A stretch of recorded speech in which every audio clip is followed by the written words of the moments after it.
Mercury is about halfway through its retrograde period. The Cazimi was last Thursday. We've got about a little more than a week left before Mercury stations direct. It's stationing direct on Monday, August 11th at 4 degrees and 14 minutes of Leo. It's like overnight between Sunday and Monday, the 10th and the 11th. When Mercury stations direct, it slows down and changes direction. It starts moving forward again.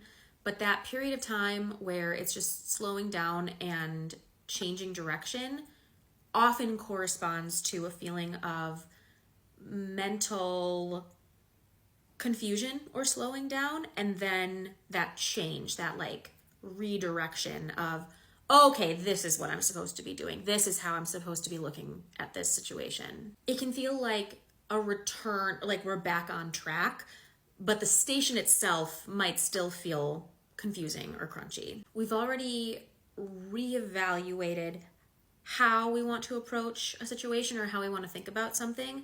This is the experience of finally getting back on track. Hi, this is Editing Magdalene. I have an analogy for this, I think. So, let's say the Mercury retrograde period is, it's like realizing while you're on the highway, something's wrong with your car and you need to pull over and take a look under the hood. The experience of like pulling over, making the realization something's not right here, pulling over and like taking a look, that's the early part of the retrograde. That's like the station retrograde and the early part of the retrograde. The Cazimi, the moment when Mercury meets up with the sun and gets reincarnated, that's the moment where you realize what's wrong with the car. And the rest of the retrograde is fixing it or giving the car what it needs in order to run smoothly. And then the station direct is getting back into your car and trying to merge back onto the highway, which is not always the easiest thing. So Mercury's been traveling retrograde. At the point where it stations direct, it's like almost coming back into an opposition with Pluto in Aquarius. It doesn't quite get back into one, but it's close enough that Pluto is influencing what this station will feel like. Pluto is the planet of death and of depth.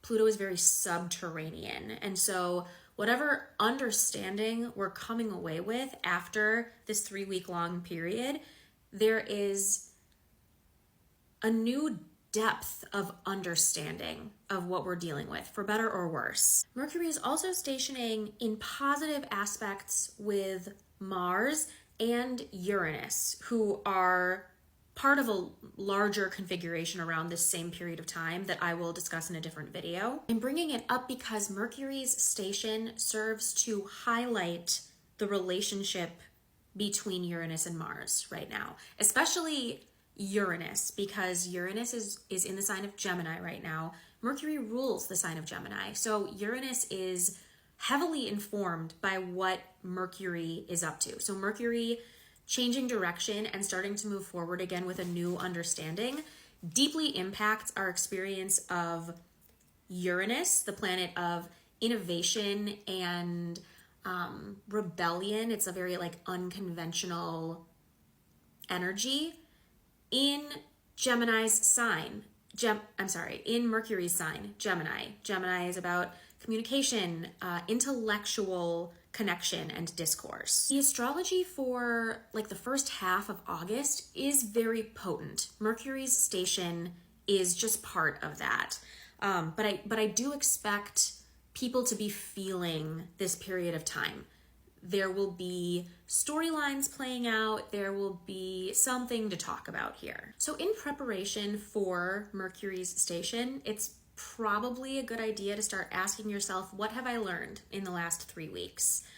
What I've learned is nothing beats a Jet 2 holiday, and he's definitely on that list.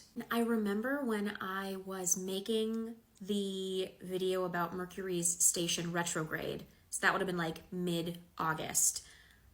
Because the retrograde period was happening in Leo, the sign of the star, the sign of the figurehead and the celebrity, that this may be a period of time where we are discovering new information about celebrities and reevaluating our support of them or admiration of them. And that lesson doesn't have to be applied to celebrities necessarily. It can definitely be applied to people you look up to in your life, people you consider leaders in your life. Who's aspirational, and why do you think that? Leo is the sign that's ruled by the sun, and the sun's job is to shine. The sun's job is to point out to us what to look at. Hey, look over here. Here's the spotlight. Another lesson that this retrograde taught us very quickly is that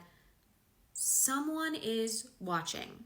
There is an expiration date for the amount of time you can get away with bad behavior before you end up on the Jumbotron, you know? This is actually, I think, a really important lesson for us to keep in mind and to hold on to as we've been inundated and just totally overwhelmed with examples of people behaving badly with seemingly no consequence.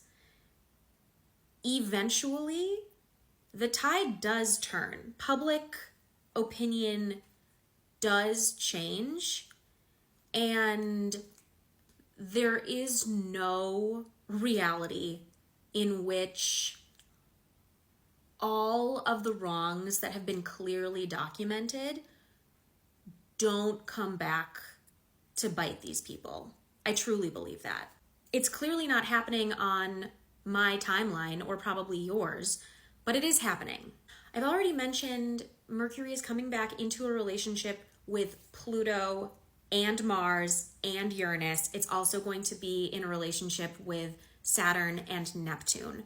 All of those planets I just mentioned very recently entered new signs and are expressing their energy in ways we are not used to.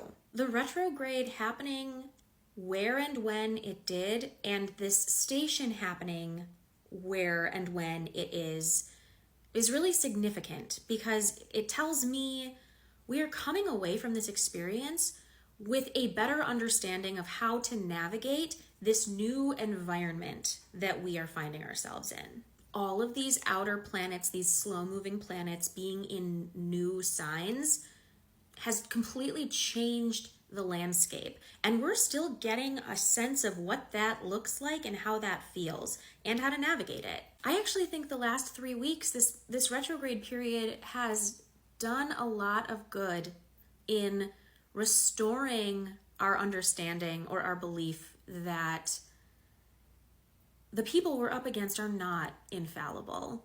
For a long time, it has seemed like they can say anything they want and there are no consequences.